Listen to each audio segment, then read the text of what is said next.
ಸೂತ್ರಕ್ರತೋ ವಂದೇ ಪಂಚಾಚಾರ್ಯ ಜಗದ್ಗುರು.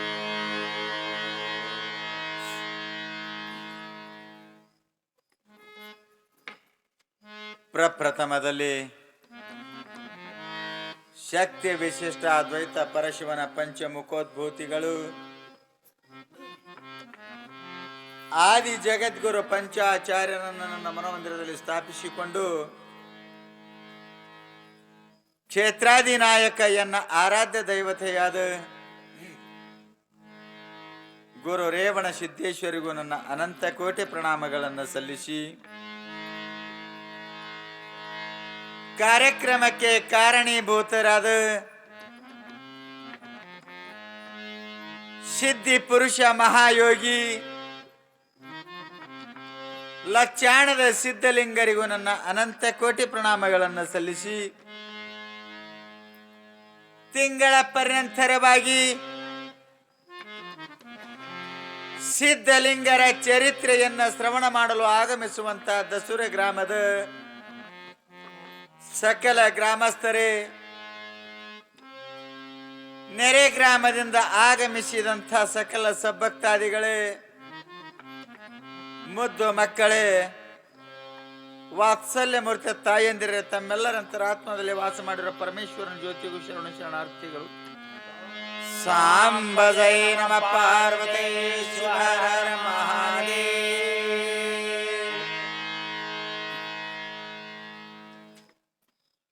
ನಿನ್ನಿನ ದಿವಸ ವಿಷಯ ಯಾವ ನಮ್ಮ ಲಕ್ಷಾಣದ ಸಿದ್ಧಲಿಂಗರು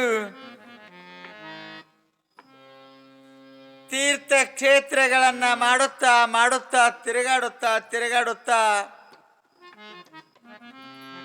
ಇದೇ ನಮ್ಮ ಚೇಡಚೇಣ ತಾಲೂಕಿನಲ್ಲಿರುವಂಥ ಜಿಗಜೇವಣಿ ಅನ್ನತಕ್ಕಂಥ ಗ್ರಾಮಕ್ಕೆ ಬಂದು ಕೌದ್ಯಪ್ಪ ಮಹಾರಾಜ ಮಠದಲ್ಲಿ ಕೌದ್ಯಪ್ಪ ಮಹಾರಾಜರ ಮಠದಲ್ಲಿ ವಿಶ್ರಾಂತಿಗಾಗಿ ಕುಳಿತಾಗ ಕೌದ್ಯಪ್ಪ ಮಹಾರಾಜರು ಯಾವ ರೀತಿಯಾಗಿ ಸಿದ್ಧಲಿಂಗರನ್ನ ಪರೀಕ್ಷೆ ಮಾಡಿದ್ರು ಅನ್ನತಕ್ಕಂಥ ವಿಷಯ ಬಹು ಮಾರ್ಮಿಕವಾಗಿ ನಿನ್ನೆ ದಿವಸ ಪ್ರಸ್ತಾಪನೆಯನ್ನಾತು. ಇವತ್ತಿನ ವಿಷಯದಲ್ಲಿ ಆಶೆಯಿದ್ದವನಿಗೆ ಶಿವ ದೀಕ್ಷೆ ಕೊಟ್ಟರೆ ಭಕ್ತಿ ಇಂತಹುದು, ಮಾನಹೀನನ ಮೀಸಲು ಫಲಸು ತುಂಬುವನಂಗೆ ಕಾಣ.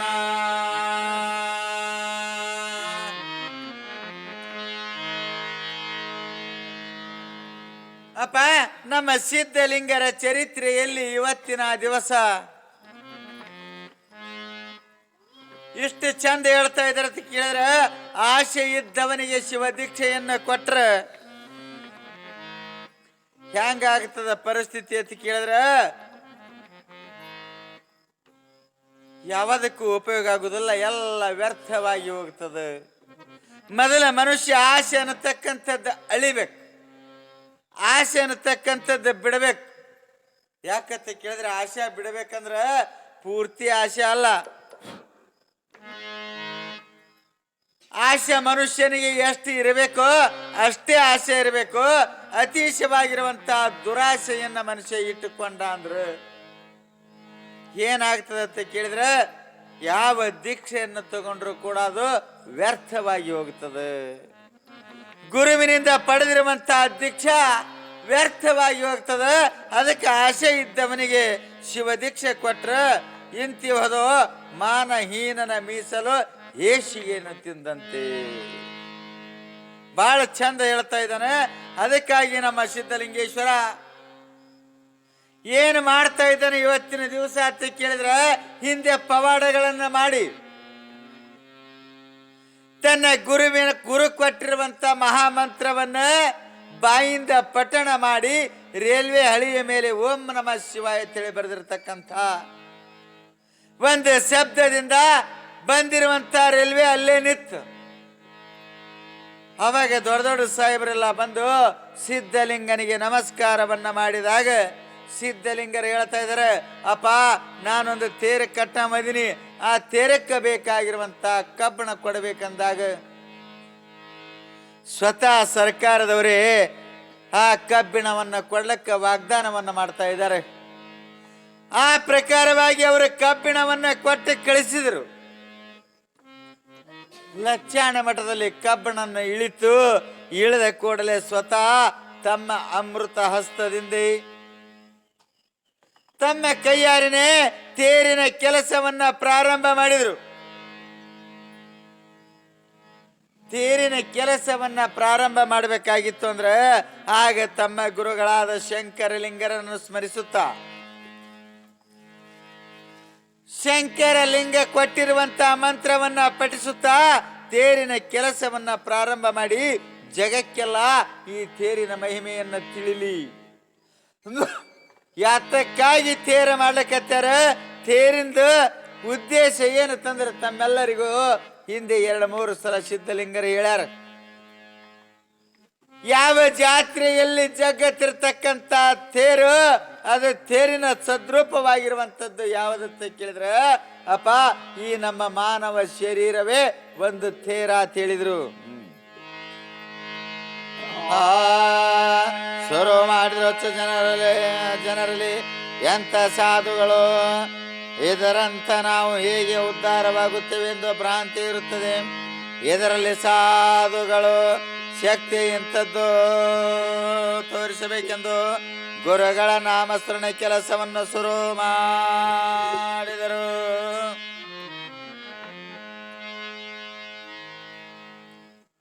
ಅವಾಗ ಸಿದ್ಧಲಿಂಗರು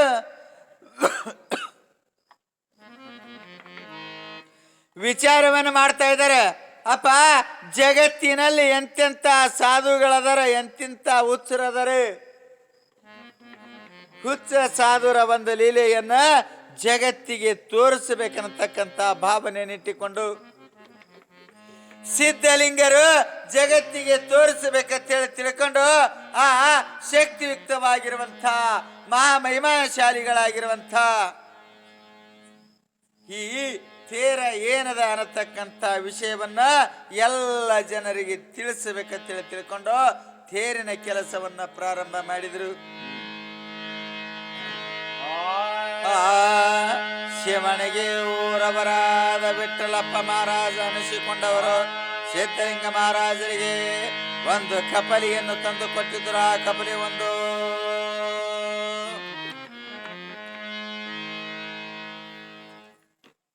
ಯಾವ ಹಿಂದಿನ ದಿವಸ ಹಿಂದಿನ ವಿಷಯದಲ್ಲಿ ಶಿವನಿಗೆ ಅನ್ನತಕ್ಕಂಥ ಊರವರಾದ ವಿಠಲಪ್ಪ ಮಹಾರಾಜ ಅನ್ಬೋನು ವಿಠಲಪ್ಪ ಅನ್ನತಕ್ಕಂಥ ಮಹಾರಾಜ ಸಿದ್ಧಲಿಂಗ ಮಹಾರಾಜರಿಗೆ ಒಂದು ಕಪಲಿಯ ಆಕಳವನ್ನ ದಾನವಾಗಿ ಕೊಟ್ಟಿದ್ದ.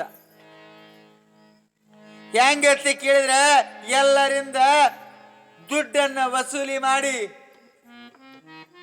ಪಂಡ್ರಾಪುರ ಕ್ಷೇತ್ರಕ್ಕೆ ಹೋಗಿ ಅಲ್ಲಿಂದ ಒಂದು ಆಕಳನ್ನ ಖರೀದಿ ಮಾಡಿಕೊಂಡು ಬಂದು ಆ ಕಪಲಿಯನ್ನ ತಂದು ಸಿದ್ಧಲಿಂಗ ಮಹಾರಾಜರಿಗೆ ಮಠದೊಳಗೆ ಕೊಟ್ಟಿದ್ದ. ಅದೇ ಕಪಲಿ ಏನಾಗಿತ್ತು ಅಂತ ಕೇಳಿದ್ರೆ ಒಂದು ಕರುವಿಗೆ ಜನ್ಮವನ್ನ ಕೊಟ್ಟಿತ್ತು. ಎಂತ ಕರು ಹುಟ್ಟಿತ್ತು ಅಂತ ಕೇಳಿದ್ರೆ ಆ ದಾನವಾಗಿ ಬಂದಿರುವಂತ ಕಪಲಿಯ ಹೊಟ್ಟಿಯಿಂದ ಒಂದು ಹೋರಿ ಕರುವನ್ನ ಹುಟ್ಟಿತ್ತು. ಹೋರಿಗೆ ಜನ್ಮವನ್ನ ಕೊಟ್ಟಿತ್ತು. ಆದ್ರೆ ಏನಾಗಿ ಬಿಟ್ಟಿತ್ತು ಅಂತ ಕೇಳಿದ್ರೆ ಹೋರಿ ಕರ ಹುಟ್ಟಿತ್ತು, ಕರೆ ಹುಟ್ಟಿದ ಕೂಡಲೇ ಅದು ತಾಯಿ ಮೊಲೆ ಹಾಲನೆ ಕುಡ್ಲಿಕ್ಕೆ ತಯಾರಿದ್ದಿತ್ತಿಲ್ಲ. ಹುಟ್ಟಿದ ಕರು ತಾಯಿ ಮಲೆ ಹಾಲವನ್ನ ಸೇವನೆ ಮಾಡಲಿಲ್ಲ. ಎಲ್ಲಿ ತನಕ ಅಂತ ಕೇಳಿದ್ರೆ 1 ದಿವಸಗಳ ಕಾಲ ಪರ್ಯಂತರವಾಗಿ ಮರೆ ಹಾಲೆ ಕರು ಕುಡಿಲಿಲ್ಲ. ಸುಮ್ಮನೆ ಹೋಗಿ ಒಂದು ಮೂಲೆಯಲ್ಲಿ ಮಲಗಿ ಬಿಡ್ತು. ಮಲಗಿ ಬಿಟ್ಟಾಗ ಮಠದಲ್ಲಿ ಸೇವೆ ಮಾಡ್ತಿರ್ತಕ್ಕಂಥ ಸಬ್ಬಕ್ತರೆಲ್ಲರೂ ಗಾಬರಿಯಾಗಿ ಎಲ್ಲ ಶಿಷ್ಯರು ಗಾಬರಿಯಾಗಿ ಓಡುತ್ತಾ ಸಿದ್ಧಲಿಂಗ ಮಹಾರಾಜರ ಮುಂದೆ ಬಂದು ಸಿದ್ಧಲಿಂಗ ಮಹಾರಾಜರಿಗೆ ಸಂಗತಿಯನ್ನ ತಿಳಿಸ್ತಾರ. ಅಪ್ಪ ಮಹಾರಾಜರೇ, ನಮ್ಮಲ್ಲಿ ಏನು ವಿಠ್ಠಲ ಮಹಾರಾಜರು ಕಪಲಿಯನ್ನು ಕೊಟ್ಟಿದ್ರು ಅದು ಗಂಡು ಕರುವಿಗೆ ಜನ್ಮವನ್ನು ಕೊಟ್ಟಾದ ಹೋರಿ ಕರನಿಗೆ ಇದಾದ. ಆದ್ರೆ ಹೋರಿಕರ ನಿನ್ನೆಯಿಂದ ಇಲ್ಲಿ ತನಕನೂ ಕೂಡ ತಾಯಿಯ ಮೊಲೆ ಹಾಲವನ್ನೇ ಸೇವನೆ ಮಾಡಿಲ್ಲ, ಮೊಲೆ ಹಾಲೇ ಕುಡ್ದಿಲ್ಲ. ಅದಕ್ಕೆ ಬಹು ವಿಚಿತ್ರವಾಗಿರುವಂತ ಘಟನೆ ಮಠದೊಳಗೆ ನಡೆದ. ತಂದೆ ಏನರೇ ಅದಕ್ಕೊಂದು ಉಪಾಯ ಮಾಡಬೇಕಂದಾಗ ಸಿದ್ಧಲಿಂಗ ಮಹಾರಾಜರು ಬಹು ಹಂಬಲದಿಂದ ಬಹು ಲವಲವಿಕೆಯಿಂದ ಓಡುತ್ತಾ ಓಡುತ್ತಾ ಎಲ್ಲಿಗೆ ಬರ್ತಾ ಇದ್ದಾರೆ ಅಂತ ಕೇಳಿದ್ರೆ ಆ ಕರುವಿನ ಹತ್ತಿರ ಬಂದ್ರು. ಕರುವಿನ ಹತ್ತಿರ ಬಂದು ಆ ಕರುವಿನನ್ನು ನೋಡಿದಾಗ ಹೋರಿ ಕರವನ್ನು ಏನ ತಮ್ಮ ಕಣ್ಣು ತುಂಬ ನೋಡ್ತಾ ಇದ್ದಾರೋ ಆಗ ಸಿದ್ಧಲಿಂಗ ಮಹಾರಾಜರಿಗೆ ಒಂದು ವಿಚಿತ್ರವಾಗಿರುವಂತ ಘಟನೆ ಆಗುತ್ತದೆ. ಸಿದ್ಧಲಿಂಗನನ್ನ ಗುರುಗಳ ರೂಪ ಕಂಡ ಕೂಡಲೇ ಅವರಿಗೆ ಒತ್ತಂಡ ನಮಸ್ಕಾರ ಮಾಡಿ ನನಗೆ ಲೀಲೆ ತಿಳಿಯಿತು.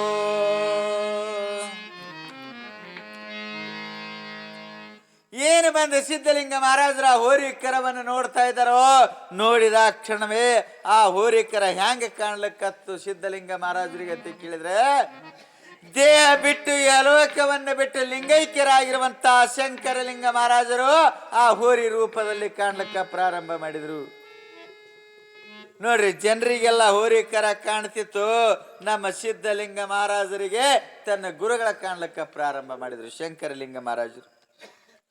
ಏನು ಶಂಕರಲಿಂಗ ಮಹಾರಾಜರ ಮೂರ್ತಿಯನ್ನ ಕಂಡ ಕೂಡಲೇ ಸಿದ್ಧಲಿಂಗ ಮಹಾರಾಜರು ಸಾಷ್ಟಾಂಗ ನಮಸ್ಕಾರವನ್ನ ಮಾಡ್ತಾ ಇದ್ದಾರೆ. ಆ ಹೋರಿಕರಿಗೆ ಸಾಷ್ಟಾಂಗ ನಮಸ್ಕಾರ ಯಾಕಂತ ಕೇಳಿದ್ರೆ ತನ್ನ ಗುರುವಿನ ರೂಪವನ್ನ ಕಂಡ್ರು. ಹಿಂದೆ ಗುರುಗಳು ಜೀವಂತವಾಗಿದ್ದಾಗ, ಗುರುಗಳು ಇದ್ದಾಗ ಏನು ಹೇಳಿದ್ರು ಸಿದ್ಧಲಿಂಗ ಮಹಾರಾಜರಿಗೆ ಅಂತ ಕೇಳಿದ್ರೆ, ಏ ಸಿದ್ಧಲಿಂಗ, ನಾನು ಯಾವ ರೂಪದಿಂದ ಆದ್ರೂ ಬರ್ತೀನಿ, ಹ್ಯಾಂಗರೆ ಬರ್ತೀನಿ, ನನಗೆ ನೀ ಗುರುತು ಹಿಡಿತೇನೋ ಸಿದ್ಧಲಿಂಗ ಅಂತ ಕೇಳಿದಾಗ ಸಿದ್ಧಲಿಂಗ ಮಹಾರಾಜರು ಹೇಳಿದ್ರು, ಅಪ್ಪ ತಮ್ಮ ಕರುಣೆ ಇತ್ತು, ತಮ್ಮ ಆಶೀರ್ವಾದ ಇತ್ತು ಅಂದ್ರೆ ತಂದೆ ಗುರುತು ಹಿಡಿತೀನ ತಿಳಿದ್ರು. ಆ ಸನ್ನಿವೇಶ ಈಗ ಬಂದುಬಿಡ್ತು. ಸ್ವತಃ ಶಿಷ್ಯನನ್ನ ಕಾಣುವ ಸಲುವಾಗಿ ಆಕಳ ಹೊಟ್ಟೆಯಿಂದ ಹುಟ್ಟಿ ಬಂದ್ರು.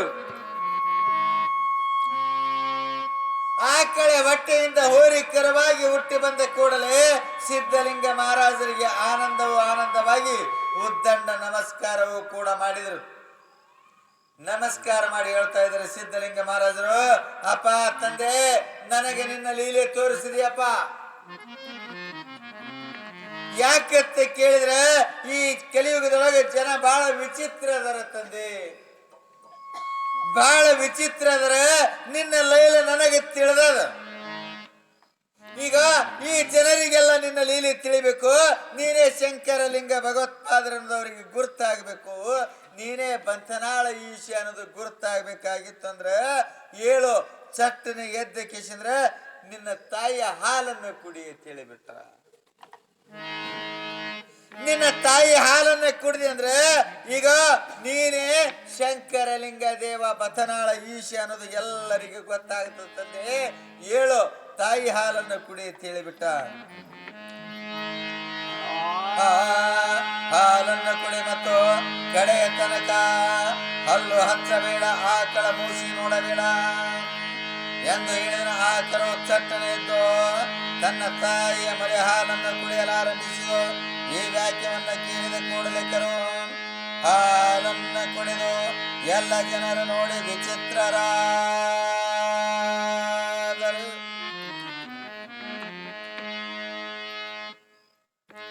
ಸಿದ್ಧಲಿಂಗ ಮಹಾರಾಜರು ಹೇಳ್ತಾ ಇದ್ದಾರೆ, ಅಪ್ಪ ಹೇಳು, ನೀನೇ ಬತನಾಳ ಈಶ ಅನ್ನೋದು ಗೊತ್ತಾಗಬೇಕಾಗಿತ್ತು ಅಂದ್ರ ಹೇಳು, ಎದ್ದ ಪಟ್ನೆ ನಿನ್ನ ತಾಯಿಯ ಮಲೆ ಹಾಲವನ್ನು ಕುಡಿ.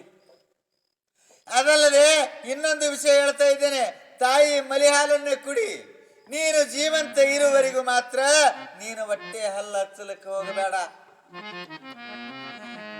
ಮತ್ತು ಆ ಯಾವ ಆಕಳ ಮೂಸಿನೂ ಕೂಡ ನೀನು ನೋಡ್ಲಿಕ್ಕೆ ಹೋಗಬೇಡ. ಜಗತ್ತಿನಲ್ಲಿ ಪ್ರಸಿದ್ಧವಾಗಿ ನಿಂದ್ರಪ್ಪ ತಂದೆ. ನೀನು ಇರು ತನಕ ಎಷ್ಟೋ ಜನರನ್ನು ಉದ್ಧಾರ ಮಾಡಿದಿ ತಂದೆ. ಕೊನೆಗೆ ಹೋರಿಯ ರೂಪದಲ್ಲಿ ನೀನು ಬಂದಾಗ ಈಗೂ ಕೂಡ ಜನರನ್ನು ಉದ್ಧಾರ ಮಾಡಬೇಕಾಗ್ಯದ. ಗೂಳಿಯಾಗಿ ನೀನು ಇರಬೇಕು ಲಚ್ಚಾಣ ಮಠದೊಳಗೆ ತಂದೆ ಅಂತೇಳಿ ಬೇಡಿಕೊಂಡಾಗ ಒಂದು ದಿವಸ ಹಾಲನ್ನು ಕುಡಿಯದಂತ ಕರು ಚಟ್ಟನೆ ಎದ್ದು ಆಕಳ ಹತ್ತಿರ ಹೋಗಿ ತಾಯಿ ಹಾಲನ್ನು ಕುಡಿಲಿಕ್ಕೆ ಪ್ರಾರಂಭ ಮಾಡಿತ್ತು. ತಾಯಿ ಹಾಲನ್ನು ಕುಡಿಲಿಕ್ಕೆ ಪ್ರಾರಂಭ ಮಾಡಿದಾಗ ಈ ವಾಕ್ಯವನ್ನ ಕೇಳಿರುವಂತಹ ಜನ ಎಲ್ಲ, ಏನಿದು ವಿಚಿತ್ರ ಅಪ್ಪ, ನಿನ್ನೆ ಹಿಡಿದು ಹಾಲು ಕುಡಿಲಾರುವಂತ ಕರು ನಮ್ಮ ಸಿದ್ಧಲಿಂಗನ ಮಾತನ್ನ ಕೇಳಿದ ಕೂಡಲೇ, ನಮ್ಮ ಸಿದ್ಧಲಿಂಗನ ಶಬ್ದವನ್ನ ಕೇಳಿದ ಕೂಡಲೇ ಎದ್ದು ಹೋಗಿ ತಾಯಿ ಹಾಲನ್ನ ಕುಡಿಲಿಕ್ಕೆ ಪ್ರಾರಂಭ ಮಾಡ್ತು. ಎಂತ ವಿಚಿತ್ರ ಶಕ್ತಿ ಅದ! ಸಾಕ್ಷಾತ್ ಇವನೇ ಬತ್ತನಾಳದ ಗುರುಗಳದರ, ಶಂಕರಲಿಂಗ ದೇವಾದರ. ಇದು ಸತ್ಯ, ಇದು ಸತ್ಯ ಅಂತ ಹೇಳಿ ಎಲ್ಲ ಜನರು ತಿಳ್ಕೊಂಡು ಬಿಟ್ರು. ಯಾಕಂತ ಕೇಳಿದ್ರೆ ಮಹಾತ್ಮರಂತೆ ಇರ್ತಕ್ಕಂಥ, ಮಹಾತ್ಮರ ವಾಣಿಯಲ್ಲಿ ಇರ್ತಕ್ಕಂಥ ಶಕ್ತಿ ಎಂಥದ್ದು ಅಂತ ಕೇಳಿದ್ರೆ ಅಪಾರವಾಗಿರುವಂತ ಶಕ್ತಿ. ಏನು ಬೇಕಾದ್ದು ಮಾಡುವಂತ ಶಕ್ತಿ ಯಾರಂತಕ್ಕಿರ್ತದ ಅಂತ ಕೇಳಿದ್ರ ಸಿದ್ಧರಂತಕ್ಕಿರ್ತದ, ಸದ್ಗುರುಗಳಂತಕ್ಕಿರ್ತದ. ಸಿದ್ಧರ ವಾಕ್ಯ ಅಂದ ಕೂಡಲೇ ಒಮ್ಮೆ ನೆನಪಾಗ್ತದೆ ಇಲ್ಲಿ ನನಗೆ. ಯಾಕಂತ ಕೇಳಿದ್ರೆ ಹಿಂದ ಎಷ್ಟೋ ಸಲ ಈ ದೃಷ್ಟಾಂತವನ್ನು ನಿಮಗೆ ನಾನು ಕೊಟ್ಟಿರ್ಬೇಕು. ಏನಾಗಿತ್ತು ಅಂತ ಕೇಳಿದ್ರೆ ತಿರುಮಂತ್ರ. ನಾವ್ ಏನರೇ ಮಾಡ್ಲಿಕ್ಕೆ ಹೋದ್ರೆ ಏನರೇ ಆಗಿಬಿಡ್ತದೆ. ಯಾಕಂತ ಕೇಳಿದ್ರೆ ನಮ್ಮ ಅಂತಕ್ಕಂಥ ಒಂದು ಶಕ್ತಿ ಪರಿಪೂರ್ಣ ಇರಬೇಕು. ನಮ್ಮ ಶಬ್ದದಲ್ಲಿ ಅಂತದೊಂದು ಶಕ್ತಿ ಇರಬೇಕು. ಇದು ಶಬ್ದಕ್ಕೂ ಮಿಗಿಲಾಗಿರುವಂಥದ್ದು ಏನಂತ ಕೇಳಿದ್ರೆ ನಮಗೆ ಗುರುಗಳ ಮುಖದಿಂದ ಉಪದೇಶವನ್ನಾಗಿರಬೇಕು. ಗುರುವಿನಿಂದ ಉಪದೇಶವನ್ನು ತೆಗೆದುಕೊಂಡಿರುವಂತ ಮನುಷ್ಯನ ಶಬ್ದ ಏನಾಗ್ತದೆ ಅಂತ ಕೇಳಿದ್ರೆ ಸತ್ಯವಾಗಿನೇ ಇರ್ತದೆ. ಒಮ್ಮೆ ಏನಾಗಿತ್ತು ಅಂತ ಕೇಳಿದ್ರೆ ಇಲ್ಲೊಬ್ಬ ತಿರುಮಂತ್ರ ಅಂತೇಳಿ ಒಂದು ಸಣ್ಣ ದೃಷ್ಟಾಂತ ನೆನಪಿಗೆ ಬರ್ತದೆ. ಏನ ಸೊಲ್ಲಾಪುರದಂತ ದೊಡ್ಡ ಗ್ರಾಮ ಇತ್ತು. ಆ ಸೊಲ್ಲಾಪುರದಂತ ದೊಡ್ಡ ಗ್ರಾಮದೊಳಗೆ ಸೊಲ್ಲಾಪುರ ಸಿಟಿ ಊರು ಹೊರಗೆ ಏನಾಗಿತ್ತು ಅಂತ ಕೇಳಿದ್ರೆ ಒಂದು ಪಿಶಾಚಿ ದೆವ್ವ ವಾಸ ಮಾಡಿತ್ತು. ಹೆಂಗ ದೆವ್ವ ವಾಸ ಮಾಡಿತ್ತು ಅಂತ ಕೇಳಿದ್ರೆ ಆ ಸೊಲ್ಲಾಪುರದೊಳಗೆ ನಾವು ಹೋಗಬೇಕಾಗಿದ್ರೆ ಆ ಊರು ಈಚೆ ಕಡೆ ಒಂದು ದೊಡ್ಡ ಗಿಡ ಇತ್ತು. ಆ ಗಿಡದೊಳಗೆ ಒಂದು ದೆವ್ವ ವಾಸ ಮಾಡಿತ್ತು. ಯಾರು ಸೊಲ್ಲಾಪುರಕ್ಕೆ ಹೋಗ್ತಾರೋ ಆ ಗಿಡದ ನೆಳ್ಳಿಗೆ ಕೂತ್ರು ಅಂದ್ರೆ ಅವ್ರಿಗೆ ಬಡ್ಕೊಂಡು ಬಿಡ್ತಿತ್ತು. ದಿನ ಇದೇ ಮಾಡ್ತಿತ್ತು.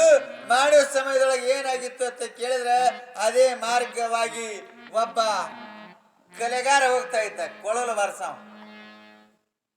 ಯಾಕಂತ ಕೇಳಿದ್ರೆ ವಿದ್ಯಾನು ಪರಿಪೂರ್ಣ ಇದ್ದಿತ್ತಿಲ್ಲ. ಯಾವ ಗುರುಗಳ ಮುಖದಿಂದ ಅವ ಕಲಿತಿತ್ತಿಲ್ಲ. ಯಾವ ಗುರುಗಳ ಆಶೀರ್ವಾದವೂ ಅವನಿಗೆ ಆಗಿತ್ತಿಲ್ಲ. ಅವ ನೇರವಾಗಿ ಅದೇ ಗಿಡದಿಂದ ತೆಳಗಿಂದ ಹಾಯ್ದು ಹೋಗ್ತಿದ್ದ. ಬಿಸಿಲು ದಿನ ಆಯ್ತು. ಅಪ್ಪ ಗಿಡದ ನೆಳ ತಂಪದ, ಇಲ್ಲೊಂದ್ ಸ್ವಲ್ಪ ಕೂತು ವಿಶ್ರಾಂತಿ ತಗೊಂಡು ಹೋಗ್ಬೇಕಂತೇಳಿ ತಿಳ್ಕೊಂಡು ಆ ಗಿಡದ ನೆಳ್ಳಿಗೆ ಬಂದು ಕೂತ್ರಿ. ಆ ಗಿಡದ ನೆಳ್ಳಿಗೆ ಬಂದು ಕೂತ ಅವಂತ ಇನ್ನು ಏನೋ ಸೊಲ್ಲಾಪುರದಾಗ ಸಿಟಿ ಒಳಗೆ ಹೋಗಾಮಿದ್ದ. ಇಲ್ಲೇ ಒಂದು ಸ್ವಲ್ಪ ನಾ ಏನು ಮಾಡ್ಬೇಕಂದ್ರೆ ಪ್ರಾಕ್ಟೀಸ್ ಮಾಡ್ಬೇಕು ಕೊಳಲು ಅಂತ. ಪ್ರಾಕ್ಟೀಸ್ ಮಾಡ್ಬೇಕಂತೇಳಿ ಕೊಳಲು ತೆಗೆದು ಕೂತ. ಮ್ಯಾಲೆ ಗಿಡದಾಗ ದೇವ್ ಕೂತಿತ್ತು, ಪಿಶಾಚಿ ಕೂತಿತ್ತು. ನೋಡ್ರಿ ಅವ್ನಿಗೆ ಕೊಳಲು ಸರಿಯಾಗಿ ಓದಲಕ್ಕೆ ಬರ್ತಿತ್ತಿಲ್ಲ. ಯಾ ಗುರುಮುಖದಿಂದ ಕಲ್ತಿತ್ತಿಲ್ಲ. ಕೆಟ್ಟ ಅಪಸ್ವರ ಬಾರಿಸ್ತಿದ್ದ. ಇವ ಬಾರಿಸಲಕ್ಕಂತಂದ್ರೆ ಎಲ್ಲರಿಗೂ ಸಿಟ್ಟು ಬರ್ತಿದ್ರಿ, ಹಂಗ ಬಾರಿಸ್ತಿದ್ದ. ಇವ ಬಾರಿಸಲಕ್ಕೆ ಚಾಲು ಮಾಡ್ದ ಅಂದ್ರೆ ನಿಮ್ಮಂತವ್ರಿ ನೀ ಬಾರಿಸಲಕ್ಕೆ ಹೋಗ್ಬೇಡ, ಇದೊಂದು 20 ರೂಪಾಯಿ ತಗೊಂಡು ಹೋಗತ್ತೇಳಿ ಅವನಿಗೆ ಬಹುಮಾನವನ್ನು ಕೊಡ್ತಿದ್ರು. ಅಂತ ಅಪಸೂರ ಪಂಡಿತಿದ್ದ. ಗಿಡದ ಬಡ್ಡಿಯೊಳಗೆ ಕುಳಿತುಕೊಂಡು ಕೊಳಲನ್ನು ತಗೊಂಡು ಬಾರಿಸಲಿಕ್ಕೆ ಚಾಲು ಮಾಡಿದ್ರು. ಅಪಸ್ವರದಿಂದ ಬಾರಿಸಲಕ್ಕತ್ತ ಮ್ಯಾಲ ಕೂತಿರುವಂತ ದೆವ್ವಿಗೆ ಸಿಟ್ಟು ಬಂದ್ಬಿಡ್ತು. ನೋಡ್ರಿ, ದೆವ್ವಂತ ದೆವ್ವಿಗೆ ಸಿಟ್ಟು ಬಂದದ. ಈ ನಾವು ಬಾರಿಸಿದ್ರೆ ಮನುಷ್ಯರೇ ಆಗತಿ ಆಗ್ಬೇಕು ಹೇಳ್ರಿ. ಸಿಟ್ಟು ಬತ್ತು. ಮ್ಯಾಗಿಂದ ಚಟ್ನಿ ತೆಳಗೆ ಐತದ. ಹಿಂಗ್ಯಾಕೆ ಬಾರಿಸಲಕ್ಕತ್ತೀವಿ ಅಂತ ಕೇಳ. ಪಿಸಾಚಿ ಕೇಳ್ತ ಹಿಂಗ್ಯಾಕೆ ಬಾರಿಸಲಿಕ್ಕತ್ತಿದಿ? ಇದು ನನ್ನ ಉದ್ಯೋಗ ಅಂತ ಹೇಳ್ದವ. ಇದು ಬಾರಿಸಿದ್ರೆ ನನ್ನ ಹೊಟ್ಟೆ ತುಂಬುತ್ತದ, ಇಲ್ಲಾಂದ್ರೆ ನನ್ನ ಹೊಟ್ಟೆ ತುಂಬಂಗಿಲ್ಲ, ನಾ ಇದು ಬಾರಿಸಬೇಕು. ಪಿಸಾಚತ್ತು ಇಂಥದ್ ಶಬ್ದ ಹೊಟ್ಟೆ ಬಾರಿಸ್ಲಿಕ್ಕೆ ಹೋಗ್ಬೇಡಪ್ಪ, ಇಂಥ ಕೊಳಲು ಹೊಟ್ಟೆ ಊದಲಿಕ್ಕೆ ಹೋಗ್ಬೇಡ, ಸುಮ್ಮನೆ ಎಕಡೆ ಬಂದಿದೆ ಅಕಡೆ ಹೋಗತ್ತದು. ನಾ ಆ ಕಡೆ ವಾದಂದ್ರೆ ಉಪವಾಸ ಬೀಳ್ತೀನು, ನನಗೆ ಹೆಂಡ್ರದಾರ ಮಕ್ಳು ಅದಾರ, ಎಲ್ಲರಿಗೂ ಒಯ್ದು ನಾನು ಹೊಟ್ಟಿಗೆ ಹಾಕ್ಬೇಕಾದ, ನಾ ಓದವನೇ. ಯಾಕಂದ್ರೆ ಸೊಲ್ಲಾಪುರ ಸಿಟಿಯಾಗಿ ಹೋಗಿ ಓದಬೇಕಾಗ್ಯದ, ಪ್ರಾಕ್ಟೀಸ್ ಮಾಡ್ಲಿಕ್ಕತ್ತಿದ. ಅವಾಗ ದೇವ್ ಹೇಳ್ತದೆ, ನಾ ಪಿಸಾಚಿ ಇದ್ದ, ನಾನು ಮುಂದೆ ಊದಿದಂದ್ರೆ ನೀ ಬಿಡಲ್ಲ, ನೀ ಏನ್ ಮಾಡ್ತಿ ಮಾಡಂದ. ಯಾಕಂದ್ರೆ ಅದಕ್ಕೆ ಮೊದಲೇ ಸಿಟ್ಟು ಬಂದಿತ್ತು. ಅವನು ದೇವ್ ಹೇಳ್ತು, ಇಲ್ಲಿ ಊದಬೇಡಪ್ಪ. ಇಂದು ಎಲ್ಲಿ ಸೊಲಾಪದಾಗ ನಾವು ಒಬ್ರಿಗೆ ಬಡ್ಕೋತ ಅವ್ರ ಮನೆ ಮುಂದೆ ಬಂದು ಊದು, ಅವ್ರ ಮೈಯಂದು ಹೋತ, ಅವಾಗ ನೀನು ರೊಕ್ಕ ಕೊಡ್ತಾರೆ ಹೋಗಂತ ಹೇಳ್ಬಿಟ್ಟ. ಅವನ ಮಾತಿ ಕೇಳ್ತು. ಕೇಳಿ ಕಿಸಿಂದ್ರಿ ಕೊಳಲುವುದು ಮನುಷ್ಯ ಏನ ಆ ಪಿಸಾಚಿ ಹೇಳಿತು, ನೇರವಾಗಿ ಅವ್ರ ಮನೆಗೆ ವಾದ. ಅವ್ರ ಮನೆಗೆ ಹೋಗೋದ್ರೊಳಗೆ ಅವ್ರ ಮನ್ಯಾಗ ಹಿರಿ ಸೊಸಿಗಿದ ಬಡ್ಕೊಂಡು ಕೂತಿತ್ರಿ ದೇವ. ಯಾಕಂದ್ರೆ ಮೊದಲೇ ಹೇಳಿಬಿಟ್ಟಿತ್ತಲ್ಲ, ಬಡ್ಕೊಂಡು ಕೂತಿತ್ತು. ಇವಾಗ ಕೊಳಲು ಊದ್ಕೋತ ಆ ಮನೆ ಮುಂದೆ ಹೋದ. ಆ ಮನೆ ಮುಂದೆ ಹೋದ ಕೂಡಲೇ ಮನೆಯವರು ಎಲ್ಲ ಕರೆದ್ರು. ಹಿಮಾಲಿ ವಾದ, ಅಪ್ಪ ನೀ ಯಾರು? ನಾ ದೇವ್ ಬಿಡಿಸ್ತ ಅಂತ ಹೇಳ್ದ. ನಮ್ಮ ಮನ್ಯಾಗ ನಮ್ಮ ಸೊಸಿಗೆ ಬಡ್ಕೊಂಡದ, ಕರಿಗೆ ಸದ್ಯ ಬಿಡಿಸ್ತ ಕರೆ 10,000 ರೂಪಾಯಿ ರೊಕ್ಕ ಆಗ್ತದ. ನಾವು ದೇವ್ ಬಿಡಿಸಿದಂದ್ರ ನಾ ರೊಕ್ಕ ಕೊಟ್ಟು ಬಿಡ್ತ. ಆಯ್ತು ಬಿಡಿಸ್ತೀನಿ ಅಂದವ. ಕರ್ಕೊಂಡು ಬಂದ್ರು. ಇವ ಕೊಳಲು ಊದ್ಲಕತ್ತ, ನಾ ಹೋಗ್ತೀನಿ ಅಂತ ಹೇಳಿದ್ ಹೋಗಿಬಿಡ್ತು. 10,000 ರೂಪಾಯಿ ತಗೊಂಡ ಮನೆಗೆ ಬಂದ. ಇವನಿಗೆ ಮಜಾ ಅನಿಸಿ ಬಿಡ್ತೀರಿ. ಅದು ದೇವ್ ಬಿಡಿಸಿದ್ರೆ 10,000 ಸಿಗ್ತಾವ. ಇವನಿಗೆ ತೀಕ್ ಅನಿಸ್ತು. ಮತ್ತೆ ಮರುದಿವ್ಸ ಏನ್ ಮಾಡ್ದ, ಸೊಲಾಪುರಕ್ಕೆ ಬಂದ್ರಿ. ಅವ ಕೈಯಾಗ ಒಂದು ಕೊಳಲು ತೊಗೊಂಡು ಬಂದ. ಮತ್ತನು ಓಣ್ಯಾಗ ಮತ್ತೊಬ್ರಿಗೆ ಬಡ್ಕೊಂಡಿತ್ತು. ನಿನ್ನೆ ಕೊಳಲು ಉಳ್ಸಮ ನಮ್ಮ ಗೌಡ್ತಿ ಮೈಯನ ದೇವ್ ತೆಗದಾನ. ಮತ್ತೆ ಬಂದಾನೋ, ಕರೀರವ್ರಿಗೆ 10,000 ರೂಪಾಯಿ ಹೋಗಲಕ್ಕ. 10,000 ರೂಪಾಯಿ ಕೊಟ್ಟು ದೇವ್ ತೆಗೀನು ಅಂದ್ರು. ಅಂದ ಕೂಡಲೇ ಕರ್ಕೊಂಡು ಬಂದ್ರು, ಮುಂದೆ ಕುಂಡ್ರಿಸಿದ್ರು. ಕೊಳಲು ತೆಗದ. ಯಾಕಂದ್ರೆ ನಿನ್ನಿನ ದಿವಸ ದೆವ್ವೆ ಹೇಳಿ ಹಚ್ಕೊಂಡಿತ್ತು ಮೊದಲು ಅವನಿಗೆ. ಇವತ್ತು ಸ್ವತಃ ಬಿಡಿಸಲಿಕ್ಕೆ ಹೋಗಿ ನಾವು 10,000 ರೂಪಾಯಿಗಾಗಿ ಕೊಳಲು ತಗೊಂಡು ಊದಲಿಕ್ಕೆ ಪ್ರಾರಂಭ ಮಾಡಿದ. ಮೊದಲೇ ಅಲ್ಲಿ ಕಾಡಿದ್ದ ಅಡಿವ್ಯಾಗ ಗಿಡದಾಗ ಸಿಟ್ಟು ಬಂದಿತ್ತು ದೆವ್ವಿಗಿ. ಮತ್ತೆ ಬಂದು ಸೊಲಾಪುರ ಸಿಟಿಯಾಗ ಕಾಡ್ಲಿಕ್ಕತ್ತೇನ, ಬಿಡಬಾರ್ದು ಇವನಿಗೆ ಅಂತೇಳಿ ತಿಳ್ಕೊಂಡು ಇವ ಏನ ಕೊಳಲು ಊದಲಿಕ್ಕೆ ಚಾಲು ಮಾಡ್ದೋ, ಅದು ತೀರಾ ಹೆಚ್ಚಿಗೆ ಮೈಯಾಗ ಬಂದು ಎತ್ತೆತ್ತಿ ಇವನಿಗೆ ಬಗಿಲಿಕ್ಕೆ ಪ್ರಾರಂಭ ಮಾಡ. ಕಾರಣ ಇಷ್ಟೇ, ನಮಗೆ ಯಾವುದೇ ವಿಷಯ ತಿಳಿದಿತ್ತು ಅಂದ್ರೆ ಆ ವಿಷಯನ ಮಾಡ್ಲಿಕ್ಕೆ ಹೋಗ್ಬೇಕು. ತಿಳಿಲಿಲ್ಲ ಅಂದ್ರೆ ಸುಮ್ಮ ಕುಂಡ್ರಬೇಕ್ರಿ. ದೇವ್ರು ಕೂತಾಗ ಸುಮ್ಮ ಕೂತ್ರು ಪ್ರಸಾದ ಸಿಗುತ್ತದೆ. ನಾವೇನ್ರ ಕೆಲಸ ಮಾಡಿದ್ರು ನಮಗ ಪ್ರಸಾದ ಸಿಗುತ್ತದೆ. ಯಾಕಂದ್ರೆ ಪರಮಾತ್ಮ ನಮ್ಮ ಪೂರ್ವಾಜಿತ ಕರ್ಮದ ಫಲವಾಗಿ ನಮಗೆ ಇಲ್ಲಿ ಉಳ್ಳಕ್ಕೆ ಬಿಟ್ಟನ್ರಿ ಅವನು. ಅದಕ್ಕೆ ನಮ್ಮ ಸಿದ್ಧಲಿಂಗ ಏಳು ತಾಯಿ ಮಲೆ ಹಾಲು ಕುಡಿ ಅಂದ ಕೂಡಲೇ ಮಲೆ ಹಾಲು ಕುಡ್ಲಿಕ್ಕೆ ಪ್ರಾರಂಭ ಮಾಡ್ತು. ಅವಾಗ ಎಲ್ಲರ ಆನಂದವನ್ನ ಪಟ್ರು, ಎಲ್ಲರೂ ಸಂತೋಷವನ್ನ ಪಟ್ರು. ಎಲ್ಲರೂ ಸಂತೋಷ ಪಟ್ಟು ಸಾಕ್ಷಾತ್ ಗುರು ಅದನ್ನ ತಿಳ್ಕೊಂಡು ಊರನ ಹೆಣ್ಮಕ್ಳೆಲ್ಲ, ಊರನ ಜನ ಎಲ್ಲ ಮಠಕ್ಕೆ ಬರೋರು. ಲಚ್ಚಾಣ ಮಠಕ್ಕೆ ಬರುವಾಗ ಕೈಯೊಳಗೆ ಕುಂಕುಮ, ವಿಭೂತಿ, ಉದುಬತ್ತಿ, ಆ ಹೋರಿ ಕರಿಗೆ ತಿಲ್ಲಕ್ಕೆ ಒಂದು ಸ್ವಲ್ಪ ಏನೋ ತಮ್ಮ ಮನೆಯಾಗಿದ್ದದ್ದು ಕಡ್ಲಿ ಬೇಳೆ ಆಗಲಿ, ಬೆಲ್ಲ ಆಗಲಿ, ಬಾಳೆಹಣ್ಣಾಗಲಿ ತಮಗೇನು ತಿಳಿತದೋ. ಯಾಕಂದ್ರೆ ಹೆಣ್ಮಕ್ಳಂತ ಭಕ್ತಿ ಮಾಡ್ರಿ. ಆ ತಾಯಂದಿರಿಂದೆ ನಿಮ್ಮೆಲ್ಲರಿಗೆ ಪುಣ್ಯ ಅದು. ಅದಕ್ಕೆ ಏನ್ ಮಾಡಿದ್ರು ಅಂತ ಕೇಳಿದ್ರ, ಎಲ್ಲಾ ತಾಯಂದಿರ ಬರೋರು ಮಠದೊಳಗೆ ಶಂಕರಲಿಂಗನ ಮೂರ್ತಿ ಮಾಡಿಟ್ಟಿದ್ರು, ಲಚ್ಚಾಣದ ಸಿದ್ಧಲಿಂಗರು. ಆ ಮೂರ್ತಿಗೆ ನಮಸ್ಕಾರ ಮಾಡೋರು. ನಮಸ್ಕಾರ ಮಾಡಿ ಹೋಗಿ, ಅಪ್ಪ ಸಾಕ್ಷಾತ್ ಶಂಕರಲಿಂಗ ದೇವ ನಮ್ಮ ಗ್ರಾಮಕ್ಕೆ ಬಂದು ಉದ್ಧಾರ ಮಾಡ್ಲಿಕ್ಕತ್ತಾನ, ಈ ಕರುವಿನ ರೂಪದಲ್ಲಿ ಅದನ್ನಂತೇಳಿ ಪೂಜಾ ಮಾಡೋರು. ವಿಭೂತಿ ಕುಂಕುಮ ಹಚ್ಚೋರು, ಉದುಬತ್ತಿ ಬೆಳಗೋರು. ಕೊನೆಗೆ ತಿಲ್ಲಕ್ಕೂ ಯಾನರಿಯೋದಕ್ಕೂ ಕೊಟ್ಟು ತಿನ್ನಿಸಿ ತಮ್ಮ ತಮ್ಮ ಮನೆಗೆ ಹೋಗೋರು. ಹಿಂಗೆ ಎಷ್ಟು ದಿವಸ ನಡೀತು ಅಂತ ಕೇಳಿದ್ರೆ ಬಹುದಿನಗಳವರೆಗೆ ಇದೇ ಪ್ರಕಾರವಾಗಿ ನಡೀತು. ದಯಾಘನಮಯವಾಗಿರುವಂತ ಯಾರ ಕಣ್ಣಿಗೂ ಕಾಣಲಾರದಂತ ಬತ್ತನಾಳದ ಶಂಕರಲಿಂಗ ದೇವ ಭಕ್ತರಲ್ಲಿ ವಿಚಿತ್ರವಾಗಿರುವಂತ ಲೀಲೆಗಳನ್ನ ಮಾಡಿ ತೋರ್ಸಾಕ ಪ್ರಾರಂಭ ಮಾಡಿದ. ಭಕ್ತ ಜನರು ಸಿದ್ಧಲಿಂಗ ಮಹಾರಾಜರು ಇಲ್ಲದ ವೇಳೆಯಲ್ಲಿ ಶಂಕರಲಿಂಗವೆಂಬ ಗೋಳಿ ಹತ್ತಿರ ಬಂದು, ಬಸವೇಶ ನಮ್ಮ ಮನಸ್ಸಿನಲ್ಲಿ ಇದ್ದ ಕೆಲಸವನ್ನು ನೀನು ಮಾಡಿಕೊಡಪ್ಪ, ನನಗೆ ತ್ರಾಸವಿದೆ ಎಂದು ಬೇಡಿಕೊಂಡರು. ಅವರ ತ್ರಾಸನ್ನು ಹೋಗಲಾಡಿಸಲು ಅವರಿಗೆ ಸುಖವಾಗುವಂತೆ ಆಶೀರ್ವಾದ.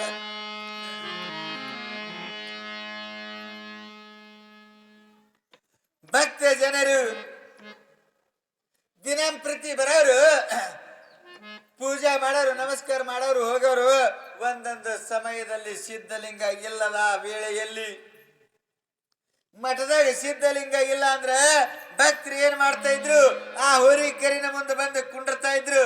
ಮನಮುಟ್ಟಿ ಕೂತು ಪೂಜೆಗಳನ್ನ ಮಾಡಿ ಪುನಸ್ಕಾರಗಳನ್ನ ಮಾಡಿ, ಹೇ ಬಸವೇಶ, ಹೇ ಶಂಕರಲಿಂಗೇಶ,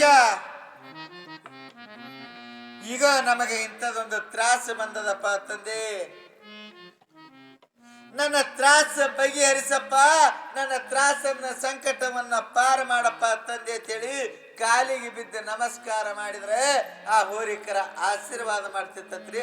ಅವರ ಸಂಕಟವು ತಾನೇ ದೂರ ಆಗಿಬಿಡ್ತಿತ್ತು. ಎಷ್ಟೋ ಜನ ಮಠಕ್ಕೆ ಬಂದು ಬೇಡ್ಕೊಳಕ ಪ್ರಾರಂಭ ಮಾಡಿದ್ರು, ಅಪ್ಪ ದೇವ, ಈಗ ನನ್ನ ಮಗನಿಗೆ ಲಗ್ನ ಆಗಿಲ್ಲ, ಲಗ್ನ ಆಗಲಿ. ಅಪ್ಪ ನನ್ನ ಮಗನಿಗೆ ನೌಕರಿ ಹತ್ತಿಲ್ಲ, ನೌಕರಿ ಹತ್ತಲಿ. ಅಪ್ಪ ನಾನು ಹೊಲ ತಗೋಬೇಕು, ನನ್ನ ಹೊಲ ಬೆಳೆದಿಲ್ಲ. ನಮ್ಮ ಸಂಸಾರಿಕವಾಗಿ ಇರುವಂತಹ ಕಷ್ಟಗಳು ಎಷ್ಟು ಬೇಡ್ಕೊಳಕ ಪ್ರಾರಂಭ ಮಾಡಿದ್ರು ಅಷ್ಟೆಲ್ಲ ಪರಿಹಾರವಾಗ್ಲಿಕ್ಕ ಪ್ರಾರಂಭವಾದವು.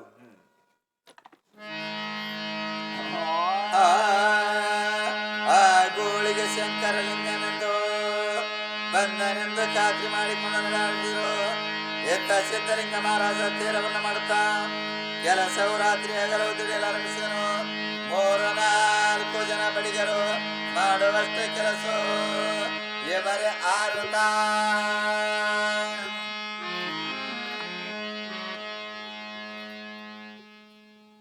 ಈ ಮಹಿಮೆಯನ್ನ ಪ್ರಾರಂಭ ಆತು, ಯಾವ ಈ ಲೀಲೆಯನ್ನ ಪ್ರಾರಂಭ ಆತು, ಅವಾಗ ಊರ ಜನರೆಲ್ಲ ಈ ಸಣ್ಣ ಕರುವಿಗೆ ಗೂಳಿಗೆ ಊರವರೆಲ್ಲ ಏನಲ್ಲಕ್ಕ ಪ್ರಾರಂಭ ಮಾಡಿದ್ರಂದ್ರ, ಅಪ್ಪ ಸಿದ್ಧಲಿಂಗನನ್ನ ಬೆಟ್ಟ ಇರೋದು ಶಕ್ತಿ ಇಲ್ಲ ತಿಳ್ಕೊಂಡು ಶಂಕರಲಿಂಗ ದೇವ ಬಂಧನಾಳದ ಗುರುಗಳು ನಮ್ಮ ಆಕಳ ಹೊಟ್ಟೆಯಿಂದ ಹುಟ್ಟಿ ಬಂದಾರೆ ಅಂದ್ರೆ ಈ ಕರುವಿಗೆ ನಾವು ಏನಂತೆ ಕರಿಬೇಕು ಅಂತ ಕೇಳಿದ್ರೆ ಶಂಕರಲಿಂಗ ಅಂತೇಳಿ ನಾವು ಕರಿಲಿಕ್ಕ ಪ್ರಾರಂಭ ಮಾಡೋಣ. ಎಲ್ಲ ಭಕ್ತರಿಗೆ ಕೂಡಿಕೊಂಡು ಆ ಹೋರಿಗೆ ಶಂಕರಲಿಂಗ ಅಂತೇಳಿ ಹೆಸರಿಟ್ಟುಕೊಂಡು ಕರಿಲಿಕ್ಕ ಪ್ರಾರಂಭ ಮಾಡಿದ್ರು. ಲೀಲೆಯನ್ನ ಪ್ರಾರಂಭ ಆದವು. ಆಗ ಸಿದ್ಧಲಿಂಗ ತನ್ನದೇ ಆಗಿರುವಂತ ಮಠದೊಳಗ ತೇರಿನ ಕೆಲಸ ನಡೆದಿತ್ತು. ಬಹಳ ಜೋರ್ದಾರವಾಗಿ ತೇರಿನ ಕೆಲಸ ನಡೆದಿತ್ತು. ರಾತ್ರಿ ಹಗಲ ಕೂಡ ಎಲ್ಲ ಬಡಿಗೆರು ದುಡಿಲಿಕ್ಕ ಪ್ರಾರಂಭ ಮಾಡಿದ್ರು. ದುಡಿಯುವ ಸಮಯದೊಳಗ 3-4 ಜನ ಬಡಿಗೆರು ರಾತ್ರಿ ಹಗಲ ಏನು ದುಡಿತಾ ಇದ್ದಾರೋ ಇಷ್ಟು ಕೆಲಸ ನಮ್ಮ ಸಿದ್ಧಲಿಂಗ 6-7 ತಾಸಿನಲ್ಲಿ ಮಾಡಿ ಮುಗಿಸ್ಲಿಕ್ಕೆ ಪ್ರಾರಂಭ ಮಾಡಿದ. 6-7 ಮಂದಿ ಬಡಿಗೆರು ರಾತ್ರಿ ಹಗಲು ದುಡಿದಟ್ಟು ಇವ 6-7 ತಾಸಿನೊಳಗೆ ಮಾಡಿ ಮುಗಿಸ್ಲಿಕ್ಕೆ ಪ್ರಾರಂಭ ಮಾಡಿದ. ಒಂದು ದಿವಸ ಏನಾಯ್ತು ಅಂತ ಕೇಳಿದ್ರೆ, ಮನಗಾಮದಿಂದ,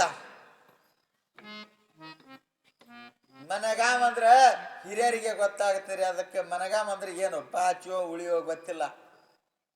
ಇದು ಹೊಸ ಶಬ್ದದ ಬಂದದ. ಮನಗಾಮದಿಂದ ಲಚ್ಚಾಣ ಸಿದ್ಧಲಿಂಗನು ಯಾವ ತೇರಿನ ಕೆಲಸವನ್ನ ಮಾಡ್ಲಿಕ್ಕ ಪ್ರಾರಂಭ ಮಾಡಿದ, ಅವಾಗ ಅವನಿಗೆ ಅದು ಬೇಕಾಗಿತ್ತು, ಮನಗಾಮನ ತಕ್ಕಂಥದ್ದು. ಅವಾಗ ಅದೇ ಮಠದಲ್ಲಿ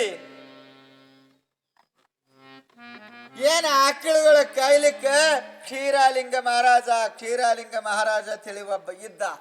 ಆ ಕ್ಷೀರಾಲಿಂಗ ಮಹಾರಾಜ ಯಾರು ಅಂತ ಕೇಳಿದ್ರೆ ಮೊದಲ ಸಿದ್ದರಾಯ ಅನ್ನತಕ್ಕಂಥವ ಬಂದು ಲಚ್ಚಾಣದೊಳಗ ಸಿದ್ಧಲಿಂಗರಿಗೆ ಆಶೀರ್ವಾದವನ್ನು ಬೇಡಿದ.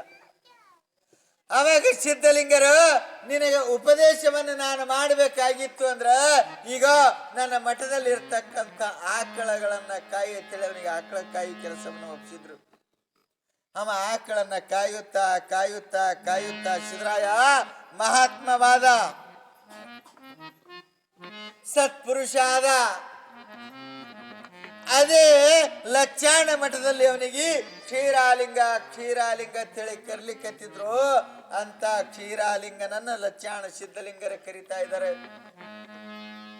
ಲಚ್ಚಾಣ ಸಿದ್ಧಲಿಂಗರ ಯಾಕೆ ಕರಿತಾ ಇದ್ದಾರೆ ಅಂತ ಕೇಳಿದ್ರೆ, ಮನಗಾವ ಅನ್ನತಕ್ಕಂತ ಒಂದು ವಸ್ತು ಅವನಿಗೆ ಬೇಕಾಗಿತ್ತು, ಅದು ಹೋಗಿ ತರಬೇಕಂತೇಳಿ ಕ್ಷೀರಲಿಂಗನನ್ನ ಕರಿತಾ ಇದ್ದಾರೆ.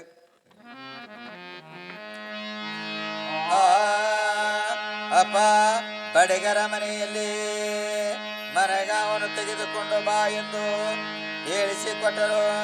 ಮನಗಾ ಸಿದ್ದರಾಯಪ್ಪನು ಮನಗಾವ ಎಂದು ಅನ್ನುತ್ತಾ ರೈಲ್ವೆ ಹಳಿಯ ದಾಟಿ ಹೋಗುವಾಗ ಮನಗಾವ ಅನ್ನುವ ಅಕ್ಷರ ಮರೆತು ತುದಿಯ ಕಾವ.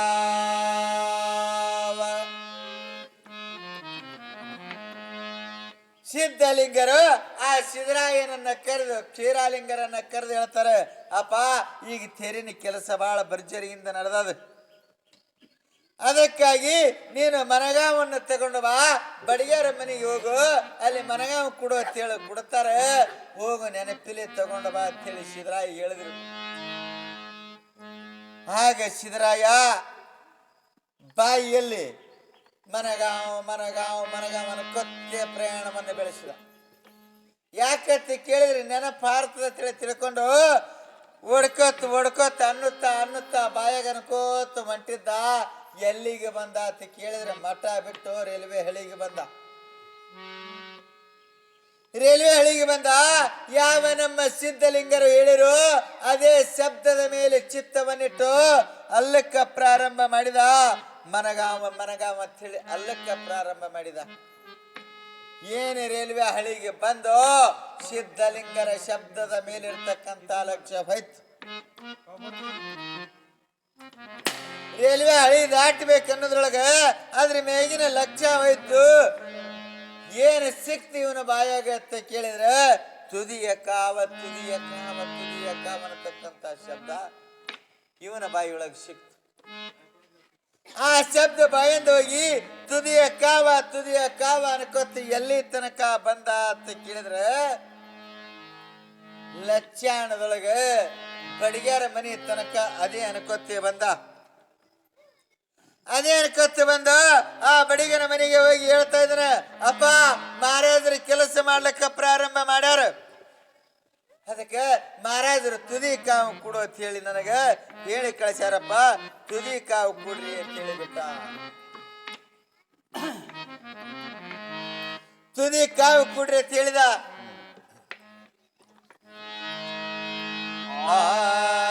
ತುದಿ ಕಾವಂದರೆ ಏನು ಎಂದು ಬಡಿಗನು ಕೇಳಿದನು. ಅಪ್ಪನವರು ತೇರು ಮಾಡ್ಲಿಕ್ಕೆ ಹತ್ತಿದ್ದಾರೆ, ಮಾಪು ಮಾಡಲಿಕ್ಕೆ ಗಳಿದ ತುಗಡಿ ಏನಾದರೂ ಬೇಕಾಗಿರಬಹುದು ಎಂದು ಒಂದು ಗಳದ ತುಕಡಿಯನ್ನು ಕೊಟ್ಟನು.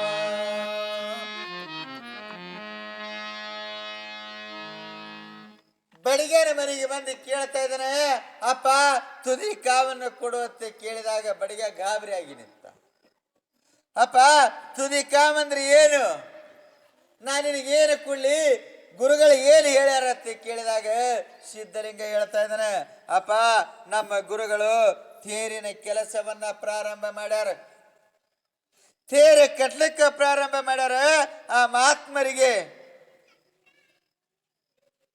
ಮಾಪ ಮಾಡಲಿಕ್ಕೆ ಏನೋ ಒಂದು ವಸ್ತುವನ್ನ ಬೇಕಾಗಿರ್ಬೇಕು, ಅದಕ್ಕೆ ತುದಿ ಕಾವನ್ನ ಕೊಡು ಅಂತ ಹೇಳಿ ಮತ್ತೆ ಪುನಃ ಅದೇ ಬೇಡ. ಯಾಕಂದ್ರೆ ಮನಗಾವನತಕ್ಕಂತ ಶಬ್ದ ಇವನ ಬಾಯಿಂದ ತಲೆಯಿಂದ ಹೋಗಿಬಿಟ್ಟದ. ಮಾಪ ಮಾಡವ್ರಂದ್ರೆ ಅದಕ್ಕೆ ತುದಿ ಕಾವು ಕೊಡುವಂದು ಕೂಡಲೇ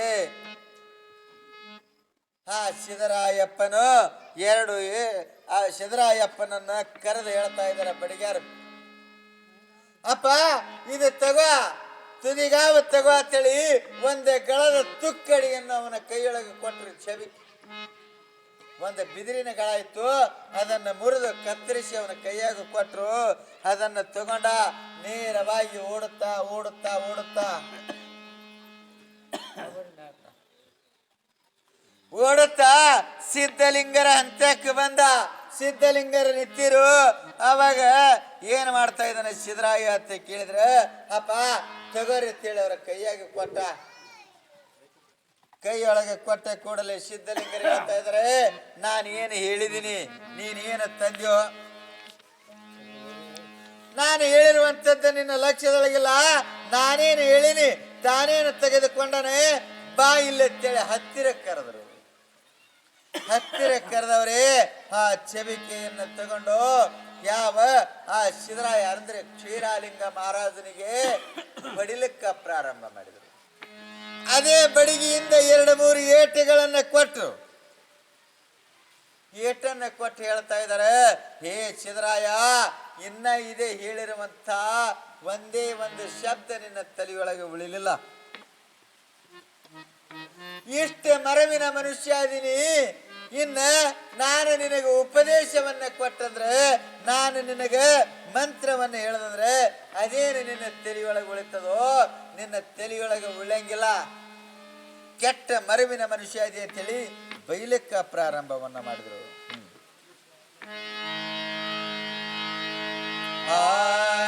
ಅದಕ್ಕೆ ಸಿದ್ಧರಾಯಪ್ಪನೊಳತ್ತ, ಅಪ್ಪ ಎಂದು ನನ್ನ ಮನಸ್ಸಿಗೆ ಬುದ್ಧಿ ಹೇಳುತ್ತಾನೆ. ಇನ್ನು ಮಹಾತ್ಮರು ಹೇಳಿದ್ದನ್ನು ಮರೆಯಬೇಡಪ್ಪ, ಇನ್ನು ಮೇಲೆ ಮರೆತರೆ ನಿನ್ನನ್ನು ಮತ್ತೆ ಬಡಿತಾರೆ ಎಂದು ಅಳುತ್ತಾ ಮಹಾತ್ಮರ ಮೈ ಮೇಲೆ ಕೈ ನೆಟ್ಟು ಸಣ್ಣ ಸಣ್ಣ ದೋಷ ಬಿದ್ದಿತು. ತನ್ನ ಅಂಗಿಯಿಂದ ಮೈ ಒರೆಸಲು ಪ್ರಾರಂಭ ಮಾಡಿದನು.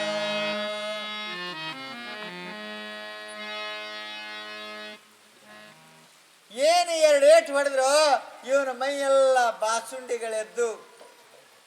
ಬಾಸುಂಡಿ ಎದ್ದು ದುಃಖವನ್ನ ಮಾಡಕ್ಕ ಪ್ರಾರಂಭ ಮಾಡ್ದ. ಅಳುತ್ತಾ ಹೇಳ್ತಾ ಇದ್ದಾನವ, ಯಾರಿಗೆ? ತನ್ನ ಮನಸ್ಸಿಗೆ, ತನ್ನ ಮರುವಿಗೆ ಹೇಳ್ತಾ ಇದ್ದಾನವ. ಅಳುತ್ತಾ ಹೇಳ್ತಾ ಇದ್ದಾನೆ, ಅಪ್ಪ ಮರುವಿನ ಶಕ್ತಿ ನಿನ್ನಲ್ಲಿ ಇಟ್ಟುಕೊಂಡಿದೆ ಅಂತ ಹೇಳಿ ನಮ್ಮಪ್ಪನ ಕೈಲಿ ನಿನಗೆ ಗಜ್ಜ ಬಿತ್ತು. ಇನ್ನು ಮುಂದಾದ್ರೂ ಮಹಾತ್ಮರು ಏನು ಹೇಳ್ತಾ ಇದ್ದಾರೆ ಅದನ್ನ ಮರಿಬೇಡ. ಒಂದು ವೇಳೆ ನೀನು ಅದನ್ನ ಮರೆತಿ ಅಂದ್ರೆ ಮತ್ತೆ ನಿನಗ ಮಹಾತ್ಮರ ಕೈಯಿಂದ ಗಜ್ಜ ತಪ್ಪಂಗಿಲ್ಲಪ್ಪ, ಏಟು ಬೀಳ್ತಾ ಇದ್ದಾವೆ, ಮರಿಬೇಡ ಅಂತೇಳಿ ದುಃಖ ಮಾಡುತ್ತಾ ಕಣ್ಣನ್ನು ತೆರೆದ. ನಮ್ಮ ಸಿದ್ಧಲಿಂಗ ಮಹಾರಾಜರು ತೇರಿನ ಕೆಲಸನ ಮಾಡ್ತಿರು. ಮೈ ಮೇಲೆಲ್ಲ ಸಣ್ಣ ಸಣ್ಣ ಸಣ್ಣ ಕಟ್ಟಿಗೆ ಹೊಟ್ಟನ್ನು ಬಿದ್ದಿತ್ತು. ಕಟ್ಟಿಗೆ ಹೊಟ್ಟನ್ನು ಏನು ನೋಡ್ದು ಯಾವ ಕ್ಷೀರಾಲಿಂಗ ಮಹಾರಾಜ ನೋಡ್ದ, ಗುರುಗಳ ಹೊಡೆದಿರೋ ಪೆಟ್ಟಾಗಿತ್ತು, ದುಃಖ ಆಗಲಿಕತ್ತಿತ್ತು. ಆದ್ರೂ ತನ್ನ ಮೈಯಲ್ಲಿ ಅಂಗಿಯನ್ನ ಕಳೆದ. ಸಿದ್ಧಲಿಂಗ ಮಹಾರಾಜನ ಮೈ ಮೇಲೆ ಬಿದ್ದಿರುವಂತ ಸಣ್ಣ ಸಣ್ಣ ದೂಸಗಳನ್ನು ಒರೆಸಲಿಕ್ಕೆ ಪ್ರಾರಂಭ ಮಾಡಿದ. ಗುರುವಿನ ಮೈಯನ್ನು ಒರೆಸಲಿಕ್ಕೆ ಪ್ರಾರಂಭ ಮಾಡಿದ. ಅವಾಗ ಮಹಾತ್ಮರು ನೋಡ್ತಾ ಇದ್ದಾರೆ. ಮಹಾತ್ಮರು ನೋಡಿ ಆನಂದವಾಗಿ ವಿಚಾರ ಮಾಡ್ತಾ ಇದ್ದಾರೆ, ಅಪ್ಪ ಏನೋ ಈ ನನ್ನ ಮಗನಿಗೆ ಮರುವಿನ ಶಕ್ತಿ ಇಲ್ಲ, ಈಗ ಮರ್ತಾನೆ, ಇರ್ಲಿ ಇವನನ್ನು ಉದ್ಧಾರ ಮಾಡಬೇಕು ಅಂತೇಳಿ ತಿಳ್ಕೊಂಡು ಅವನಿಗೆ ಏನು ಹೇಳ್ತಾ ಇದ್ದಾರೆ ಅಂತ ಕೇಳಿದ್ರೆ, ಅಪ್ಪ ಈಗ ನಾನು ನಿನಗೆ ಉಪದೇಶ ಮಾಡ್ತೀನೋ ಹೆಂಗಂತ ಕೇಳಿದ್ರೆ, ಈಗ ಈ ಊರಂತಕ್ಕೆ ಒಂದು ದೊಡ್ಡ ಗುಡ್ಡದ, ಈಗ ನೀನು ಆ ಗುಡ್ಡಕ್ಕೆ ಹೋಗಬೇಕು. ಅದೇ ಗುಡ್ಡದಂತಕ್ಕೆ ಒಂದು ಗಿಡ ಅದ, ಆ ಗಿಡದ ಕೆಳಗೆ ಒಂದು 5 ಫೂಟಿನ ಕಲ್ಲದ. ಆ ಕಲ್ಲಿನಂತಕ್ಕೆ ನೀನು ಹೋಗಬೇಕು. ಅಲ್ಲೇ ಗಿಡದಂತಕ್ಕೆ ಹಳ್ಳ ಹರಿದದ. ನೀನು ಹೋಗಿ ಆ ಗಿಡದ ಬಡ್ಡಿಗೆ ಏನು ಕಲ್ಲದೋ ಆ ಕಲ್ಲಿನಂತಕ್ಕೆ ಕೂತು ಎಷ್ಟು ದಿವಸ ಅಂತ ಕೇಳಿದ್ರೆ 12 ವರ್ಷ ತಪವನ್ನ ಮಾಡಬೇಕು. 12 ವರ್ಷ ತಪ ಹೆಂಗ್ ಮಾಡ್ಬೇಕು ಅಂತ ಕೇಳಿದ್ರೆ ಆ ಗಿಡದಲ್ಲಿ ಇರ್ತಕ್ಕಂಥ ತಪ್ಪಲನ್ನೇ ತಿನ್ನಬೇಕು, ಆ ಹಳದಲ್ಲಿ ಇರ್ತಕ್ಕಂಥ ನೀರನ್ನ ಕುಡಿಬೇಕು. ಹಳದಲ್ಲಿರ್ತಕ್ಕಂಥ ನೀರನ್ನ ಕುಡಿಬೇಕು. ನೀರನ್ನ ಕುಡಿದೆ ಅಂದ್ರೆ 12 ವರ್ಷಗಳ ಕಾಲ ಪರ್ಯಂತರ ಕಠೋರ ತಪವನ್ನ ಮಾಡಿದೆ ಅಂದ್ರೆ ಅವಾಗ ನಿನಗೆ ನಾನು ಉಪದೇಶವನ್ನ ಮಾಡ್ತಾ ಇದ್ದೇನೆ ಅಂತೇಳಿ ಸಿದ್ಧಲಿಂಗ ಹೇಳ್ತಾ ಇದ್ದಾನೆ. ಅವಾಗ ಆನಂದದಿಂದ ಸಿದ್ದರಾಯ ಅವನಿಗೆ ಸಾಷ್ಟಾಂಗ ನಮಸ್ಕಾರವನ್ನ ಮಾಡಿ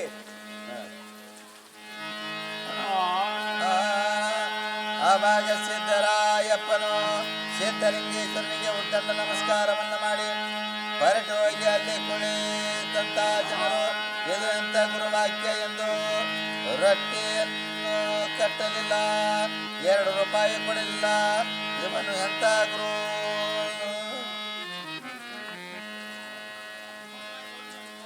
ಆವಾಗ ಸಿದ್ದರಾಯ ಗುರುಗಳಿಗೆ ನಮಸ್ಕಾರ ಮಾಡಿ